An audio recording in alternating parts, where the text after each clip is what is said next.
En 2002, une expédition menée dans des mines de charbon colombiennes de la formation Cerrejón permit la découverte de centaines d'étranges côtes et vertèbres.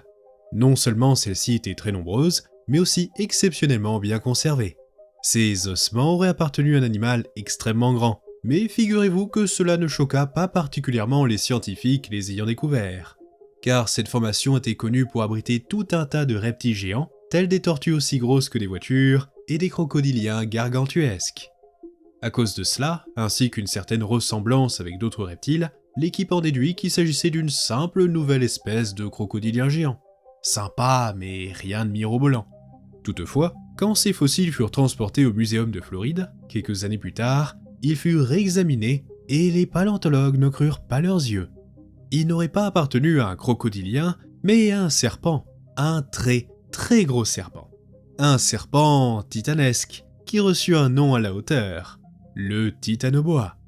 Depuis l'annonce de cette découverte, le Titanoboa est devenu une véritable icône de la paléontologie, connu même du grand public, et fut pendant longtemps considéré comme le plus grand serpent de tous les temps. Car oui, cette saucisse ne serait pas rentrée dans votre barbecue, car les adultes auraient mesuré entre 12,80 m et 14,30 m de long, soit plus ou moins la longueur de certaines baleines. Bref, beau bébé. Avec de telles mensurations, ce boïdé géant détrôna l'ancien record, le Gigantophis garstini, un genre de matsoïdé ayant vécu en Égypte durant l'Éocène. Ainsi, je suis sûr que si je demandais aux gens dans la rue quel était le plus gros et dangereux serpent de tous les temps, la plupart, si ce n'est tous, me répondraient le Titanoboa. Enfin, s'ils s'y connaissent un peu en paléo quand même. Et ce, avec un petit sourire hautain, histoire de dire « Ouais, je sais, je suis trop fort ». Cependant, les anciens détenteurs du titre, les Matsoïdés, n'avaient pas dit leur dernier mot, car cette famille de serpents vit naître un paquet d'horreurs ophidiennes au cours de son histoire. Et récemment, un nouveau genre fut décrit, un serpent si monstrueux et long qu'il aurait détrôné le Titanoboa. Et le pire, c'est que vous n'en avez sans doute jamais entendu parler.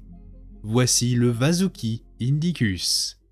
Ce serpent colossal ne fut décrit que tout récemment, en 2024, même si l'holotype fut découvert en 2005. Ceci quand au sein de la région du Gujarat, en Inde, on retrouva 27 vertèbres précloacales, certaines même rangées dans l'ordre et assez bien conservées. Tout comme Titanoboa, l'équipe les ayant déterrés pensait avoir découvert des os appartenant à un très gros crocodilien, et non un serpent, et ceci fut rangé dans un coin sans examen supplémentaire. Mais contrairement à Titanoboa, ils restèrent à prendre la poussière pendant 19 longues années avant qu'un paléontologue qui devait s'ennuyer décida d'y jeter un coup d'œil. Et quelle ne fut pas sa surprise, car grâce à une technologie plus avancée, il réalisa qu'il ne s'agissait pas d'un croco, mais d'un nouveau serpent géant. Grâce à certaines caractéristiques visibles sur ses vertèbres, il fut établi qu'il s'agissait d'un Matsoïdé, une espèce à la fois nouvelle et bien plus grosse que n'importe lequel de ses cousins, même le Gigantophis. En se basant sur la largeur de ses post-zygapophyses, les paléontologues en déduirent une taille estimée minimum entre 10,90 m et 12,20 m. Donc déjà dans le top 5 des plus grands serpents connus, et bien plus long que ses cousins actuels. Toutefois, en se basant sur la largeur des pré-zygapophyses, les estimations s'envolent avec une longueur maximale estimée à 15,20 m, dépassant ainsi ce bon vieux Titanoboa. Avec une telle taille, Vasuki n'était pas juste le plus grand serpent de tous les temps, mais aussi le plus grand animal non dinosaure ayant marché, ou plutôt rampé, sur la terre ferme. Et quel nom pourrait convenir à un monstre pareil ? Eh bien, si vous suivez, vous connaissez déjà son nom, le Vasuki indicus, et bien que cela puisse paraître ésotérique et inhabituel, ce nom est tout à fait à propos, car Vasuki est le roi des serpents dans l'hindouisme, et Indicus, tout simplement car il fut retrouvé en Inde. Naturellement, sa découverte ne passa pas inaperçue, car déterrer un serpent possiblement plus grand que le Titanoboa, c'est très vendeur, même s'il existe encore quelques zones d'ombre. Bien qu'il fût possiblement plus long, nous ne savons pas s'il était plus lourd que le Titanoboa, ce dernier ayant eu des os plus denses. À l'heure actuelle, le poids maximum du Vasuki fut estimé à 1 tonne 100, tandis que le Titanoboa aurait été un peu plus lourd, avec un poids d'1 tonne 250. Donc pas une si grande différence que cela au final. À défaut d'être le plus grand, Titanoboa garde la médaille d'honneur, avec le titre du plus gros serpent de tous les temps. Toutefois, à choisir entre les deux, je vous garantis que vous préféreriez croiser le titanoboa, car il existait une autre différence de taille entre ces deux géants. Bon, parlons peu, parlons bien. On vous a menti. Titanoboa n'était pas un grand prédateur. Calmez-vous, calmez-vous, je peux tout vous expliquer. Quand Titanoboa fut décrit, les scientifiques à l'origine de sa découverte estimèrent qu'en tant que boïdé, il aurait eu une écologie assez similaire à ses cousins actuels, tels l'anaconda. Ils pensaient qu'il se serait attaqué à tout ce qui passait à sa portée, la seule différence étant que Titanoboa aurait été un anaconda sous gigastéroïdes, capable d'abattre des crocodiliens géants et d'écraser d'énormes tortues. Bref, un super prédateur quoi. Ainsi, pendant longtemps, cette hypothèse façonna cette vision de monstre sanguinaire. Toutefois, au cours des dernières années, de nouvelles découvertes passèrent un peu sous les radars. En effet, on retrouva des morceaux de son crâne, et curieusement, celui-ci était bien différent de ses cousins modernes. Il avait un palais modifié, de très grandes dents, et surtout, ses dents étaient très recourbées vers l'arrière, un peu comme des hameçons. Suite à cela, une nouvelle hypothèse fut proposée, affirmant que le titanoboa n'aurait été, entre guillemets, qu'un paisible serpent piscivore et non un chasseur de grands animaux terrestres. Pour appuyer cela, les paléontologues observèrent que ces ossements portent des caractéristiques plutôt observées chez certains serpents piscivores. Et si ces arguments ne vous suffisent pas, eh bien jetons un coup d'œil à son environnement. Une région très chaude et humide, recouverte de larges rivières, et peuplée de toute une variété de poissons géants. Les restes de titanoboa sont notamment retrouvés en compagnie de divers dipnostes et grands ostéoglossiformes. Bref, notre serpent géant aurait été plus amateur de sushi que de poulet, ou d'humains. Mais notre ami indien, lui, c'est une toute autre histoire, car il vous aurait sans doute trouvé très appétissant. Ses vertèbres suggèrent bien un mode de vie terrestre, préférant donc passer sa vie au sec ou dans les arbres. Après, comme tous les serpents, il aurait été excellent nageur, donc vous n'auriez pas pu lui échapper en allant dans l'eau. Outre son mode de vie terrestre, ses vertèbres nous apprirent qu'il était aussi constricteur, et pour le moment, rien ne laisse présager qu'il se nourrissait de poissons. Ainsi, il fut proposé que, tout comme Titanoboa quelques années plus tôt, il aurait été un chasseur opportuniste, s'attaquant à divers crocos, tortues, poissons, d'autres serpents, et asseyez-vous bien, à des baleines.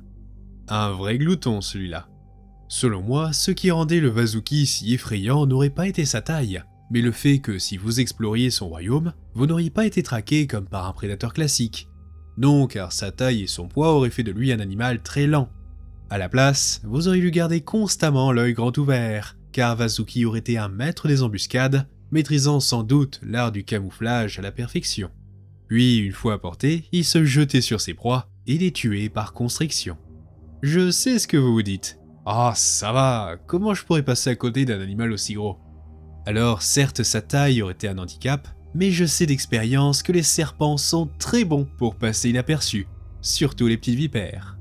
Pour tout vous dire, il a été proposé que le genre humain ait développé une vue supérieure aux autres grands singes à cause des serpents.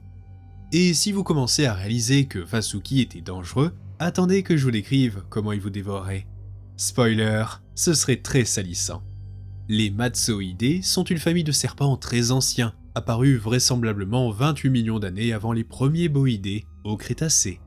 Et à cause de leur ancienneté, ces derniers étaient assez primitifs, le plus frappant étant l'anatomie de leur mâchoire. Contrairement à la plupart de leurs cousins modernes, leur os quadrate était assez peu développé et il manquait certains points d'attache pour des tendons, qui, chez les serpents plus récents, aident à pouvoir ouvrir leur gueule en grand. Sans ces adaptations, et bien qu'ils fussent des constricteurs, les Matsoidés ne pouvaient pas avaler de grandes proies tout entières. Ceci peut sembler comme une bonne nouvelle, mais croyez-moi, ça ne l'est pas. Car, à la place, ils auraient tout simplement utilisé leurs dents assez similaires aux varans pour vous arracher des morceaux assez petits pour être avalés. Un peu comme ce que l'on peut observer chez les dragons de Komodo quand ils s'attaquent à une grande proie. Un spectacle vraiment pas beau à voir. Bon, heureusement, enfin pas vraiment, mais bon, si un Vasuki vous capturait, vous n'auriez pas à vous soucier de ses dents car son corps incroyablement musclé vous aurait vite achevé. Prenons notre ami l'anaconda vert, une bestiole effrayante qui inspira de nombreux films d'horreur. Et à raison, car il peut vous serrer avec une force allant jusqu'à 6 kg par cm², de quoi aisément tuer un homme adulte. Mais notre géant préhistorique poussa cela à un tout autre niveau, car il possédait des vertèbres 6 fois plus larges que celles de l'anaconda. En d'autres termes, il aurait pu vous réduire en purée avec ses anneaux, générant une force équivalente à la morsure des crocodiles. Bonne chance pour survivre à ça, mon pote. Outre la largeur de ses os, il a été observé que cet animal possédait des côtes haut placées, ainsi que des vertèbres transversalement larges et une arcade émale très ouverte. Des mots bien complexes pour dire qu'il était très musclé.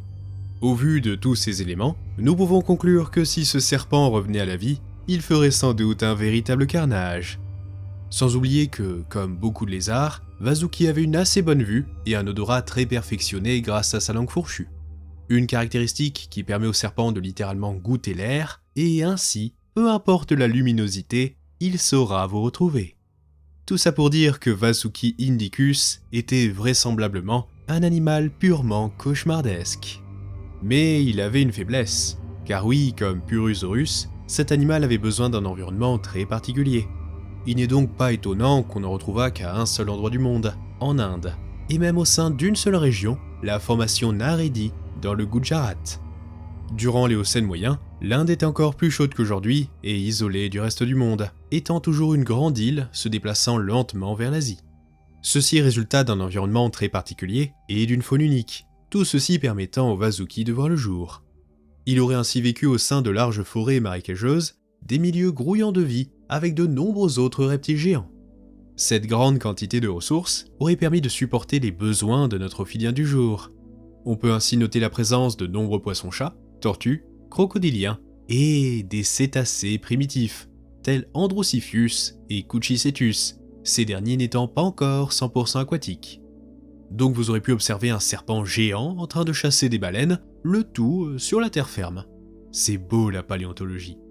Aux côtés de ces animaux, vous auriez pu rencontrer d'autres créatures qui, elles, furent retrouvées dans des formations à proximité. Et on peut dire que cette région du monde avait une faune très étrange, avec de nombreuses baleines terrestres, telles qu'Arodacetus, Indocetus, Biocetus et Dedacetus. Mais aussi des siréniens primitifs, tels Protosirènes, Éosirènes et Éotéroïdes, deux d'entre eux ayant pu mener une vie amphibie grâce à des membres encore bien développés.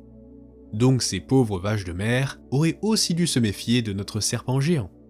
Mais ce n'est pas tout, car cette région semblait être particulièrement propice à nos amis sans pattes, car le Vasuki était loin d'être le seul serpent de ces écosystèmes. En effet, vous auriez pu croiser des visages très familiers, comme de nombreux pythons, et plus particulièrement la lignée qui donna les fameux pythons mollures et birmans, prouvant à quel point ces animaux sont résilients. Et si vous souffrez de phiophobie, eh bien, j'ai une autre mauvaise nouvelle pour vous. Comme dit plus tôt, l'Inde était encore une île à l'époque, donc pour fuir cet environnement infesté de serpents, vous auriez dû prendre la mer. Et pas de bol, les mers chaudes de l'Éocène étaient aussi infestées de ces créatures, et pas des petits modèles. Voici le Pterospheus, un serpent de mer pourvu d'une puissante queue aplatie et d'un corps pouvant dépasser les 5,70 m. Donc encore loin du Vasuki, mais assez gros pour représenter une menace. Voyez, même un serpent de mer géant n'est pas aussi terrifiant que le Vasuki, c'est dire. Et malheureusement pour la faune indienne, notre colossal serpent serait resté le super prédateur de cette région pendant de nombreux millions d'années. En effet, bien qu'il lui fallut des conditions très particulières pour apparaître, une fois en place, il domina ces écosystèmes un long moment, de l'Éocène moyen à l'Éocène supérieur. Après tout, les serpents sont des animaux très coriaces. Mais comme toujours, Mère Nature eut le dernier mot. Comme dit précédemment, les raisons ayant permis au Vasuki d'atteindre une telle taille furent le combo parfait entre un climat chaud et humide et un environnement très riche en proies de grande taille. Malheureusement pour lui, à mesure que l'Éocène laissait gentiment place à l'Oligocène, le monde commença doucement à se refroidir à cause d'une baisse globale des taux de CO2. Ainsi, de nombreux milieux devinrent plus secs, faisant rapetisser les forêts marécageuses à travers le globe. Donc pour une bestiole habituée à des milieux très chauds et vivant au sein de gigantesques marécages, ça commençait à sentir le roussi. Son heure vint assez vite, car il disparut avant la fin de l'Éocène, devenant une nouvelle relique d'un passé oublié. Cependant, malgré la perte du Vasuki, certains de ses cousins Matsoïdés persistèrent en de nombreux endroits du monde, tels qu'en Inde et en Australie. Après 100 millions d'années d'existence, leur règne s'acheva il y a seulement 12 000 ans, Et croyez-moi, ces serpents préhistoriques n'étaient pas des rigolos. Mais ceci est une autre histoire. Merci de votre attention, n'oubliez pas le petit commentaire, et on se dit à la prochaine aux eaux perdues.